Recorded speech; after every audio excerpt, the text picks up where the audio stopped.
While building a crib for our newborn baby, I heard my wife say to her parents, "He's just a paycheck with hands." Her mother nodded and said, "Don't worry, we'll handle custody when he breaks." I kept drilling, didn't say a word. 2 weeks later, her parents begged me to talk. Let me start from the surface. What you'd see if you peeked through the window of our 2-bedroom rental in suburban Ohio. You'd see me, a 3'5" mid-level IT guy with a soft spot for breakfast, burritos, and building IKEA furniture without reading the manual. You'd see her, my wife, 33F, perched on the couch with a phone in one hand and our 8-month-old daughter in the other. Picture perfect, right? Like one of those stock photos where everyone's teeth are suspiciously white and someone's always holding a salad for no reason. But let me peel back the curtain for you. Our daughter Sophie was 8 months old, round-faced and ridiculously obsessed with chewing on everything that wasn't food. Her laugh could melt your spine. I mean it. It was like someone condensed sunshine into a giggle. And I, like the walking I was, found a new purpose in life the first time she gripped my finger with her whole hand. Before she came, I was coasting. After her, I was working overtime, meal prepping, and learning how to install baby gates like a damn dad-robot. My wife Natalie was different after the baby, not just tired, not postpartum sad, just different, emotionally dialed out, like someone unplugged her soul and she was running on low battery but didn't care to recharge. We'd been together 5 years. She used to make terrible puns about coding languages. We built forts in the living room. We had matching hoodies with player 1 and player 2. But the day Sophie was born, something shifted. Not in her motherhood, she was decent at that, but in her affection for me. At first, I chalked it up to stress. Then hormones, then exhaustion. But after 8 months of cold shoulders, sarcastic sighs, and the ever-present barrier of her parents' opinions, I realized I was no longer in a marriage, I was in a management position. The crib that day, oh, that wasn't new. It had been broken for a week after Sophie tried using it as a trampoline. I was fixing it because I didn't want her to fall out again. I could have bought a new one, but Natalie insisted on saving money, which is rich, considering she'd just spent $300 on an online astrology course. It's not about the stars, babe, it's about energy alignment, she'd said, while Sophie was gnawing on a Target receipt, and I was trying to figure out how we were going to pay rent. Anyway, there I was, kneeling beside the crib, like a makeshift carpenter with a cheap cordless drill, trying not to strip the screws again when the whole atmosphere of our house took a nosedive into absurdity. Sophie was in the living room in her walker, delightfully ramming into furniture. Like a tiny demolition derby car, Natalie was in the kitchen with her phone on speaker. I wasn't really listening until I heard her mother's voice, the human equivalent of a paper cut dipped in lemon juice. Now, a bit about them. Her parents, imagine the royal family. If the royal family were allergic to humility and financially dependent on the daughter they constantly criticized. Her dad was a background character in his own marriage. Her mom, Judith, was what you'd get if you merged a Facebook mom group with the CIA. Always watching, always judging. Once, she handed me a list of conversation topics to use with Natalie, so the spark doesn't die. Spark died the moment she got involved. Honestly, I had always played nice. I smiled at their digs. I invited them for birthdays. Hell, I even mowed their lawn once when her dad pulled his back, something he called a sacrifice of pride, which made it sound like I asked for his kidney. Anyway, I'm drilling, minding my own business, lost in the meditative rhythm of torque and plastic when I hear it. He's just a paycheck with hands. For a second, I thought I misheard. I mean ... Huh. Surely, she said, he checks the pants with his hands.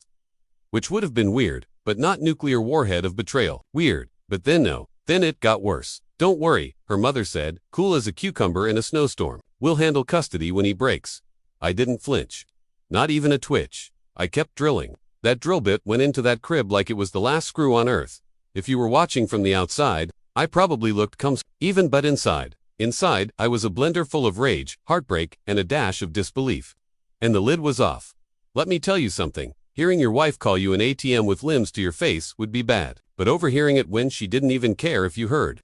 That's next level cold. That's Arctic tundra wearing shades and sipping iced coffee levels of cold. I stared at that half-fixed crib and had one of those movie montage moments. All the 2 a.m. feedings, the diaper explosions, the late nights working so I could afford her stupid Himalayan salt lamps. All of it. And suddenly, none of it mattered, not to her.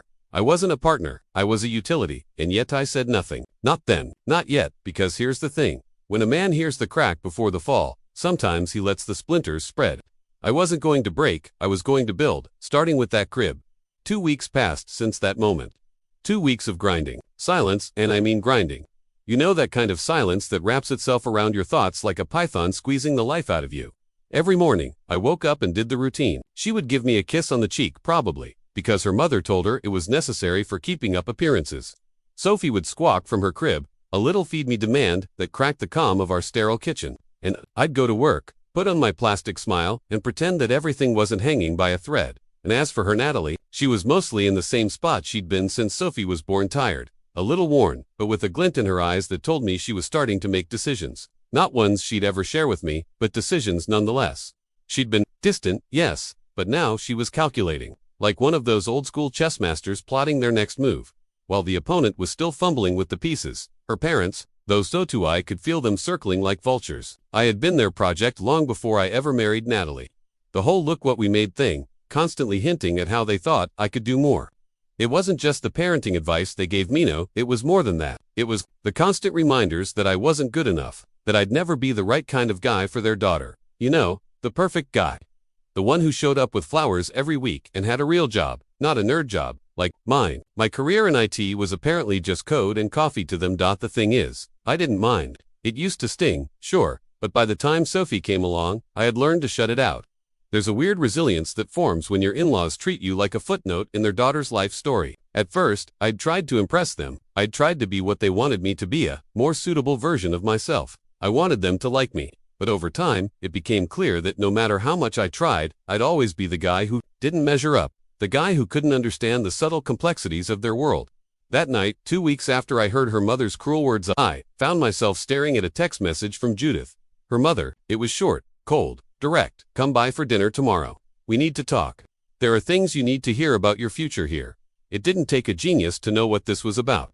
The way her words hung in the air, like a cold gust. Through an open window, I'm sure they'd been plotting this for days, or maybe weeks. Either way, I didn't respond. I wasn't going to beg. I wasn't going to play their game anymore. Dinner, the next day. Oh, it was something all right. I walked into their house neat, pristine, and artificial. Like everything else they held dear and immediately felt that familiar, suffocating tension. Natalie was already seated at the table, her face neutral. She hadn't even looked up when I came in. Her parents, of course, were present, with the same fake smiles they always wore when they tried to make their hostility look like concern. Sit down, dear, Judith said, a little too sweetly. The chair creaked beneath me as I lowered myself into it, the unease seeping into my bones. Natalie didn't speak. Her father, as usual, said nothing, but I felt them both watching me, waiting for me to say something. But I didn't. I just stared ahead, my hands clenched under the table. It was then I realized their game was already in motion. You've been a good father, in your own way, Judith began, and I could hear it, the thinly veiled contempt that floated beneath her voice. But Natalie and I have discussed things. We think it's time for you to, take a step back. I should have known. Of course, I should have known that this wasn't about dinner. This wasn't about family. This was about control. About Natalie's parents reminding me once again that I didn't have a seat at the table. That I wasn't a partner in this. That I was just ... There. I don't think you're what she needs anymore, her mother said, looking me straight in the eye, cold as ice. We'll help with custody when it all falls apart. You're going to break, just like we predicted. I didn't blink. I didn't move. I just sat there, trying to swallow down the panic rising in my throat. A wave of disbelief washed over me. This was it. This was their play. They were trying to force me out, but I didn't care. I knew what I had to do. In the next few minutes, I said nothing. I didn't argue. I didn't get emotional. I just quietly stood up, excused myself, and walked out. I left them at that table, still in their pristine little house, still pretending to be the family they weren't. But this was no longer about saving my marriage. This was about Sophie, and no one, not even them, was going to take her from me. I didn't sleep that night. How could I? Not after everything that had been said. The tension from dinner still clung to me, suffocating in the quiet of our home. I lay awake, staring at the ceiling, replaying her mother's words over and over, like a broken record, until the spinning in my mind was so loud, I could barely hear the faint sound of Sophie's cries through the baby monitor. It felt like a bad dream, the kind where you can't wake up, no matter how hard you try. But this wasn't a nightmare, it was my life, and it was falling apart, piece by piece. I had never been the type to confront things head-on. I liked to think things through, to strategize, to avoid conflict. But this was different. I wasn't going to let them do this. The morning after the dinner, I left early for work. I didn't want to deal with her. Not yet, not when everything felt so raw. But when I came home later that evening, the air in the house had changed. It wasn't just the usual silence. It was something darker, something colder. Sophie was in her high chair, making a mess with a jar of mashed carrots, while Natalie busied herself with the dishes. She didn't even look at me when I walked through the door, but the tension in her shoulders was enough to tell me something was wrong. The kind of wrong that only happens when both people in the relationship know that something's about to break. I didn't waste any time. I walked over to the table where she was, my mind racing with everything I needed to say. The thing is, I didn't know how to say it. All those years of swallowing my pride, pretending I wasn't hurt by her parents, by her attitude said no. It wasn't enough. I wasn't going to pretend anymore. We need to talk. I said it, but my voice came out colder than I intended. I had always been careful with words sensitive to how they were received, but tonight, I couldn't afford that. I had to say it. She turned to me slowly, her face tight with an emotion I couldn't quite place. About what? Her voice was clipped, distant. That was when I knew that everything we had worked toward was gone. This wasn't just a marriage on the rocks. This was a collision between two worlds that no longer made sense together. About you and your mother, I said, my voice rougher now. I could feel the anger starting to rise. About the way you've been treating me, about everything we've been avoiding for months. Natalie's face hardened, her jaw tightening. What are you talking about? She put down the dish she was holding and stepped toward me, her eyes narrowing in suspicion. Double quotes. Oh, I don't know, I shot back, trying to stay calm. Maybe the fact that your mother called me a paycheck with hands, and you just sat there. You just let it happen. There was a flicker of surprise in her eyes, but she quickly masked it with irritation. You're blowing this out of proportion, she snapped. Mom didn't mean it like that. You know how she is. I could feel my hands tightening into fists at my sides, but I kept my voice even. No, I don't know how she is. I've tried for years to understand how she is, but it doesn't matter, does it? I'm just the guy who does the grunt work. The one you can rely on for things like, oh, I don't know, fixing cribs and paying the bills? But when it comes to being here, being your partner, forget it. I could see the defensiveness rising in her, but I wasn't going to let it slide. Not anymore. You and your mom, been plotting this, haven't you? You've decided I'm not good enough for this family. And you know what? Maybe you're right. Her eyes flashed with something regret. Don't be dramatic, she muttered. You're overreacting. I never said that, but I could hear it in her voice, the same weariness that had been building for months. She wasn't listening to me. She was just tired. She had checked out, emotionally, and that realization hit me like a slap in the face. You think I don't know what's going on? I went on, my voice rising now. I know what your mom said, and I know what you've been doing. You've been setting me up. You've been planning for when I break, like she said. You and your mom, that was when she cut me off. Her voice trembled for the first time in the conversation, but it wasn't fear, it was anger. Stop it. You don't get it. You don't understand anything. She took a step toward me, her hands shaking. This isn't about you. It's about us. I can't keep pretending like everything is fine when it's not. I can't keep. She broke off, and in that moment, I saw it everything I had been afraid to see.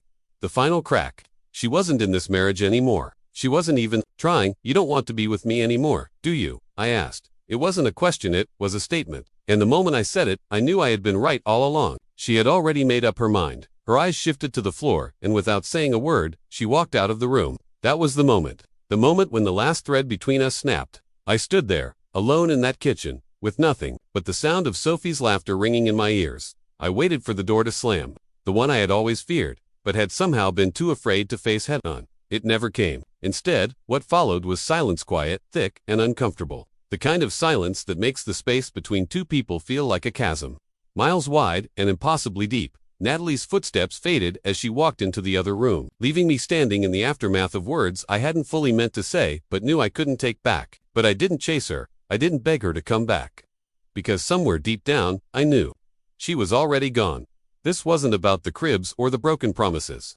It wasn't about the laundry or the way we'd been drifting apart over the past few months. No, this was about something deeper. Something that couldn't be fixed with the right words, or the right actions, or any amount of explanation. She had already checked out long ago, and now, I was just a witness to the final unraveling. I stood there for what felt like hours, or maybe minutes. Time didn't matter anymore.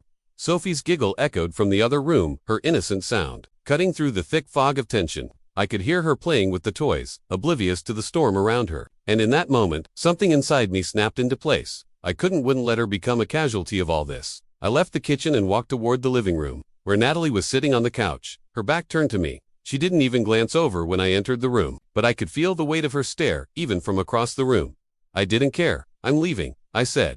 My voice was quiet but firm. I don't know how we got here, and honestly, I don't know if it matters anymore. But I'm not going to stay here, not like this. Her shoulders tensed as she heard the words, but she didn't respond. Just a deep breath, and then she looked at me finally. Her eyes were empty, like a fire that had burned too long and was now reduced to nothing but cold ash. I don't know what you want from me, she said, her voice small, defeated. You've already made up your mind. I could have said something, anything. I could have begged her to reconsider, to fix it, but I didn't. I wasn't going to beg for a place in her life when she'd already decided I wasn't worth it. I turned to leave, but then she spoke again. Where will you go? Her question was almost soft, but the underlying fear was unmistakable. She was scared, I realized. Scared of what this meant. Scared of the consequences. But it didn't matter. She had already made her decision, and now, I was making mine. I didn't answer her. I didn't have to. I walked out the door without another word, and as I left, I could feel her eyes on me, the weight of everything unspoken, hanging in the air. The drive was a blur. I didn't even know where I was going, just away from there. Away from her. Away from the tension. Away from everything that had been slowly suffocating me. And yet, as I drove, I knew one thing.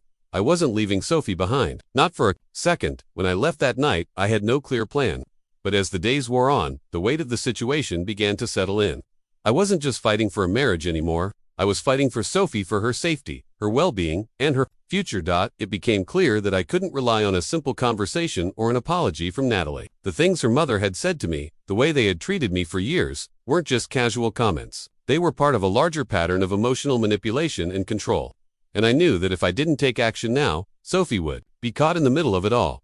I couldn't let that happen, not after everything that had been building up between us. I contacted a lawyer who specialized in family law and custody battles. From the moment I sat down in her office, I knew I had found someone who understood the stakes. She didn't waste time with pleasantries. The first thing she asked me was simple. What's the proof? I didn't know exactly what I had, but I had my suspicions. I began to dig. I called in a few favors from friends and colleagues who could help. Over the next few days, I gathered evidence, emails, texts, even recordings from conversations I'd had with Natalie's parents. When they had been less guarded, the more I collected, the clearer the picture became. The first red flag was the way Natalie and her mother had spoken about Sophie, especially when they thought no one was listening. I had recorded an argument between them once, months ago, when I had overheard them discussing how to handle Sophie. They spoke about her as if she were an inconvenience, something to be dealt with rather than cherished. Natalie's mother, in particular, had said, if she's too much of a handful, we'll just send her off to daycare and pretend she's out of the picture. That was when I realized something darker was going on. Sophie, my sweet little girl, was already seen as a problem by them. They viewed her as a tool to be managed, to be hidden away when it suited them. And that broke my heart. But I wasn't going to let this slide. I went through texts that detailed how Natalie had been emotionally distant and indifferent to Sophie's needs, even when I was at work. She often texted her mom about how tiring it was to take care of Sophie, complaining about the burden of motherhood. One text read, I just want a break. It's like no one ever tells you how hard this really is. I need space. He doesn't get it. That was all I needed to hear. The cracks had been showing for a while, but now I had proof. I was building a case not just against Natalie, but against her parents too. Their toxicity was a direct threat to Sophie, and I wasn't going to let them keep playing this game of manipulation and neglect. With the lawyer's guidance, we started preparing for the custody battle. The strategy was straightforward. We would present a case that demonstrated how Natalie's emotional detachment and her parents' interference were not only damaging to our relationship, but also to Sophie's mental and emotional health. We would argue that their toxic dynamic, fueled by years of manipulation, had already caused irreparable harm to Sophie's well-being. But I needed more. I needed witnesses. I reached out to a few friends who had spent time around Natalie's family. One by one, they came forward, willing to testify about the manipulative atmosphere in the house. They spoke about the way Natalie's mother had openly criticized Sophie, calling her difficult and needy when she was only a baby. One of my friends remembered a conversation where Natalie's mother had asked, "Why do you keep this kid around? She's not going to be any different from the others. Just keep her out of the way and everything will be fine." As more evidence poured in, the case began to shape itself into something compelling. We had a narrative. Natalie and her parents had been emotionally neglecting Sophie, treating her like a nuisance instead of a child. Their attitude had been toxic from the beginning, and Sophie was the one who would pay the price. If they had their way. At the same time, I kept my distance from Natalie. She tried reaching out a few times, her messages ranging from angry accusations to half-hearted apologies. But I ignored them. I couldn't afford to be swayed by her guilt trips or manipulative tactics. This wasn't about me anymore. It was about Sophie, and nothing was going to get in the way of that. The day of the custody hearing arrived far sooner than I'd anticipated. I had spent weeks preparing, gathering every shred of evidence, every text, every overheard conversation that painted the picture of Natalie and her family's toxicity. Now, I was about to present it all in front of a judge. As I sat in the waiting room, the air felt heavy. My heart raced with each passing minute. Despite everything I had on them, there was still this gnawing feeling in the pit of my stomach. I wasn't just facing a legal battle, I was facing the woman I once loved, the mother of my child, and the family that had been a constant source of tension and disappointment for years. They would fight back with everything they had. I had to be prepared for anything. When we finally entered the courtroom, the tension was palpable. Natalie was sitting on the opposite side with her parents, all of them looking cold and distant. Her face was a mask of defiance, but I could see the cracks forming as she glanced nervously at the lawyer by her side. She knew she was losing control. The proceedings started, and my lawyer immediately launched into the evidence we had gathered. One by one, we presented the emails, the recordings, and the testimonies from friends and family who had witnessed the toxic dynamic between Natalie and her parents. The text messages where Natalie openly complained about being burdened by motherhood, where she had called Sophie a problem and expressed how much she needed a break, were particularly damning. My lawyer was methodical in drawing connections between her behavior and the emotional toll it had taken on Sophie. Natalie's lawyer tried to argue that these were simply moments of frustration, nothing more than an isolated incident. But the evidence spoke for itself. The pattern of emotional neglect, the disregard for Sophie's needs, and the interference from her parents were clear and undeniable. And with every passing minute, the weight of their toxic relationship became more and more apparent to the judge. Then came the turning point. The judge called Natalie to the stand. She was visibly uncomfortable as she took her seat, her posture rigid, her eyes darting nervously between the judge and the court. I could see her trying to maintain her composure, but it was slipping. The cracks in her facade were widening, and she knew it. The judge asked her a simple question. How do you believe your relationship with Sophie is? Her response was hesitant, lacking any real conviction. I think it's fine. I thought, she's a lot of work, but I'm doing my best. The judge pressed further, asking for more details, but instead of offering a genuine reflection, Natalie's answers were evasive and defensive. She didn't seem to understand the gravity of what was at stake. She kept talking about how hard it was, how much she needed a break, and how Sophie's needs were overwhelming. But what she didn't see, or didn't care to see, was that it wasn't about how hard it was about how she had refused to put in the effort, how she had distanced herself emotionally from her own daughter, and how she had been far more concerned with her own comfort than with Sophie's well-being. When it was my turn, I didn't hesitate. I spoke directly to the judge, calmly but firmly, detailing everything I had witnessed over the years. I didn't hide behind excuses or sugarcoat anything. I spoke about the times Sophie had been left to cry herself to sleep, about the way Natalie and her parents had belittled her and treated her like an inconvenience. I didn't need to embellish. I had the facts, and the facts were damning enough. As I spoke, I could feel Natalie's gaze on me, and for the first time in a long time, I saw her face soften just for a moment. Maybe it was guilt, or maybe it was guilt. It was fear. But whatever it was, I could see the truth settling in her eyes. She knew I was right.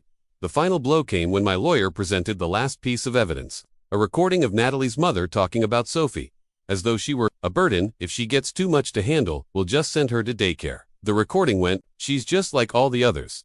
She eventually breaks. That was the moment I knew the tide had turned. The look on Natalie's face said it all. She had no defense for this. Her family's treatment of Sophie was inexcusable, and it was all laid bare for everyone to see. The judge took some time to deliberate, but the writing was on the wall. There was no way Natalie or her parents could spin this. The evidence was overwhelming, and their toxic behavior had been exposed for all to see. The final ruling was swift. I was granted primary custody of Sophie. The judge ruled that Natalie's emotional neglect and the harmful influence of her parents had created an environment that was not conducive to Sophie's well-being. The judge also mandated that Natalie undergo counseling before any visitation. Rights would be considered. When the gavel hit the desk, I felt a rush of relief wash over me. It wasn't just a win in the courtroom. It was a win for Sophie. As I left the courtroom, I looked at the little girl in my arms, and for the first time in a long time, I felt like I was doing the right thing for her and no one else.